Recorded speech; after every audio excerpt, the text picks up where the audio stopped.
Olá, meus queridos e minhas queridas, eu sou a Daniele Rocha e você está no Falando Remunerês. Aqui eu te ensino remuneração de uma forma simples, prática e descomplicada. Te ensino remuneração de quem está do lado de cada cadeira, quem conhece o dia a dia no trabalho com remuneração ali, fazendo a manutenção do plano de cargos e salários e todos os conteúdos que a gente tem que lidar do dia a dia. Nesse vídeo eu vou te ensinar a fazer a divisão de Júnior, Pleno e Sênior de três formas. Eu sei que é um tema polêmico, porque mesmo quem já trabalha com remuneração, seja pouco ou mais tempo, ainda tem dificuldade em entender como fazer a divisão dessas atividades. Isso é essencial que a gente tenha bem desenhado dentro da empresa, porque quando nós não temos uma divisão clara do que é esperado de cada um dos níveis, a gente vai acabar tendo um júnior que faz trabalho de sênior, um pleno que faz trabalho de sênior e vice-versa, e as pessoas começam a questionar por que elas ganham menos, sendo que elas fazem o mesmo trabalho que o outro nível faz, e não é simplesmente uma questão de maturidade, uma questão de experiência ou de escolaridade, tá? A divisão de júnior, pleno e sênior não é simplesmente o que vocês já devem ter visto por aí falando que um júnior ele faz com acompanhamento, o pleno ele faz sozinho, o sênior ele faz ensinando. É isso, mais ou menos, mas não necessariamente. A gente tem que ter uma divisão clara em relação às atividades que cada um faz, e é isso que eu vou te trazer três formas desse vídeo. Então vamos lá para a primeira? A primeira forma é pelo acúmulo de atividades. Esse conceito é um conceito mais trabalhado quando a gente fala de um técnico, por exemplo, um técnico 1, um técnico 2, técnico 3, que eles vão acumulando atividades. Mas a gente também pode utilizar para o analista júnior, analista pleno, analista sênior, por exemplo, tá? O que seria isso? O analista júnior, ele faz a atividade A, o analista pleno, ele faz a atividade A e B, o analista sênior, ele faz a atividade A, B e C, ou pode fazer a atividade A, B e C. O que o sênior faz, o analista júnior e pleno não faz tudo. O que o pleno faz, o analista júnior não faz, tá? Eu vou dar um exemplo que vai ficar mais claro para vocês. Vamos pensar num analista de TI. O analista de TI, a gente vai colocar o seguinte: o júnior, ele instala programas, faz backup e resolve problemas simples. O pleno, ele faz tudo isso que o júnior faz e também diagnostica problemas, documenta processos e treina usuários. Já o sênior, ele faz tudo que o júnior e o pleno faz, mas também desenha arquitetura de sistemas, gerencia projetos tecnológicos e define padrões da empresa. Então, não necessariamente que ele vai fazer tudo que o júnior e o pleno faz, porque senão não precisaria de um júnior e um pleno, mas ele pode acumular essas atividades. Dependendo do volume de trabalho, ele vai atuar nessas frentes diferentes, ok? Então, essa é a primeira forma. A segunda forma é pela complexidade das atividades. Mas antes, se esse vídeo está ajudando você, se está fazendo sentido, não esquece de deixar o seu like e se inscreve aqui no canal. Isso é muito importante para a gente, para fazer o nosso canal crescer e alcançar ainda mais pessoas que precisam ter esse conhecimento. Então vamos lá. Dependendo da área que você está ajudando a descrever os cargos, tem áreas que têm complexidades, atividades, programas muito bem definidos. E quando nós temos essas complexidades bem definidas, nós conseguimos tranquilamente designar para um júnior o que seria de baixa complexidade, para um pleno, que seria de média complexidade, e para um sênior, o que seria de alta complexidade. Esse é um conceito diferente do primeiro conceito, porque aqui a gente não vai acumular atividades. Aqui a gente vai ter uma divisão muito clara do que cada um dos níveis cuida e da complexidade de cada uma dessas atividades. Então, vamos dar um exemplo com o analista de recrutamento e seleção. Dentro da área de recrutamento, a gente tem vagas com complexidades muito diferentes. A gente tem vagas de baixa complexidade, como seriam vagas de um estágio, vagas operacionais.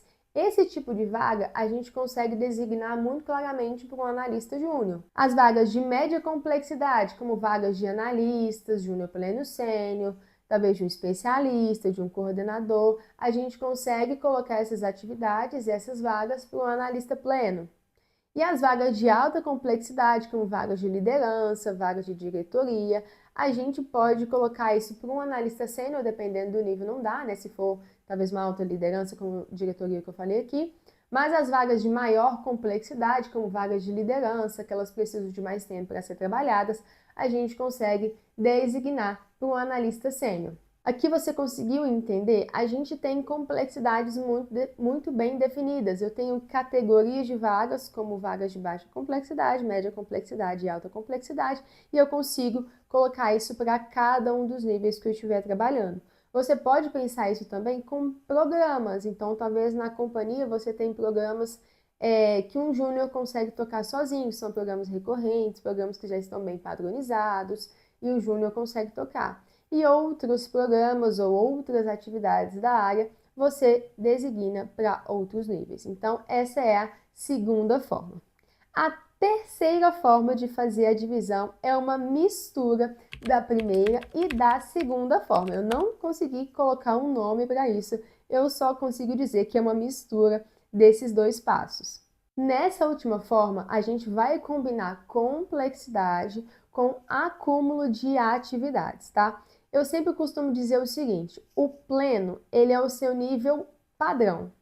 Quando a gente olha para um júnior, por exemplo, que ele tem menos experiência, né? Ainda está entendendo, ainda está ganhando a experiência mesmo, não tem tanta maturidade, com certeza ele faz o que o pleno faz, mas tem alguma atividade que ele não consegue fazer. Então, quando a gente olha para a descrição do júnior e do pleno, o júnior tem as mesmas atividades que o pleno, mas ele tem alguma atividade a menos do que esse pleno. E da mesma forma acontece com o sênior. Como essa pessoa, né, essa cadeira, ela tem mais maturidade, ela tem mais senioridade, ela tem mais conhecimento, mais domínio técnico, tem alguma atividade a mais que ela faz, que o pleno e que o júnior não consegue fazer, porque eles não têm esse domínio, eles não têm esse conhecimento, não têm essa maturidade, e isso habilita para que ela faça alguma coisa a mais. Um ponto aqui, nem estava aqui no roteiro, mas eu vou falar aqui para você. Muitas pessoas me perguntam, né, a respeito da experiência, porque falam assim, a única diferença do júnior pleno e sênior é a experiência, ele tem mais maturidade e tudo mais. Mas não é simplesmente isso. A maior maturidade, o maior domínio técnico habilita essa pessoa, essa cadeira, a fazer o que a mais. Se ela não faz nada a mais do que um pleno faz, então você não precisa ter um sênior. Mas isso é assunto para um outro vídeo, depois eu trago um outro vídeo aqui para vocês falando sobre essa questão de estrutura, tá? Então, quando a gente olha para um sênior, ele faz alguma atividade a mais do que o pleno faz, porque ele tem mais domínio técnico, mais experiência, tudo que a gente falou anteriormente. Então aqui a gente mistura complexidade com acúmulo de atividades. Do júnior para o pleno você pode acumular atividades e do pleno para o sênior você vai trabalhar ali mais com a complexidade, provavelmente, né? Não necessariamente na descrição do sênior tem tudo que o pleno faz, então não é um acúmulo, tá? Por ser um sênior, ele vai deixar de fazer alguma coisa que um pleno faz. Vamos para um exemplo para ficar mais claro como a gente fez com os dois anteriores. Aqui vamos pensar no próprio analista de remuneração. Para o analista de remuneração, a gente tem atividades comuns a todos os níveis. A gente poderia colocar como comum para todo mundo: análises salariais, análise e revisão de descrição de cargos e o envio e análise de pesquisas salariais. Agora, vamos para falar de algumas atividades que poderiam ser exclusivas de alguns níveis. Para o analista júnior, a gente poderia colocar projetos de carreira de baixa complexidade. Para o analista pleno, a gente poderia colocar projetos de média complexidade, a gente já poderia colocar um cálculo de remuneração variável e uma avaliação de cargos. O júnior ainda não faz avaliação de cargos, mas aqui o pleno ele já começa a fazer. Você está conseguindo entender aqui? Estou colocando na tela para você para ficar mais claro. Mas a gente tem aqui, ó, do júnior para o pleno, os dois têm atividades em comum e o pleno tem mais atividades que o júnior, fazendo aí um acúmulo e também trabalhando a complexidade quando a gente colocou aqui dos projetos. E no sênior, o que a gente poderia colocar de atividade exclusiva para ele? A gente poderia colocar projetos de média e alta complexidade, a gente poderia colocar para ele a revisão e criação de tabelas salariais, por ter mais esse domínio técnico. Ele poderia fazer a revisão e criação de tabelas, análise de estrutura organizacional e avaliações de cargo. Deu para entender? Eu espero que tenha ficado claro. É um conceito que você vai misturar tanto o acúmulo quanto a complexidade. Eu costumo pensar sempre no pleno como nível padrão, e aí eu trabalho junto com o gestor, com o líder ali, o que seria um júnior e o que seria um sênior. Agora me conta, você gostou desse vídeo? Fez sentido para você? Clareou algo aí dentro? Se sim, não esquece de deixar o seu like, se inscreve no canal e deixa seu comentário para mim. Fez sentido para você? Você utiliza algum tipo dessas divisões, alguma das formas que eu falei? Ou você utiliza alguma forma diferente? Comenta aqui embaixo que eu quero saber. Um beijo e até o próximo vídeo.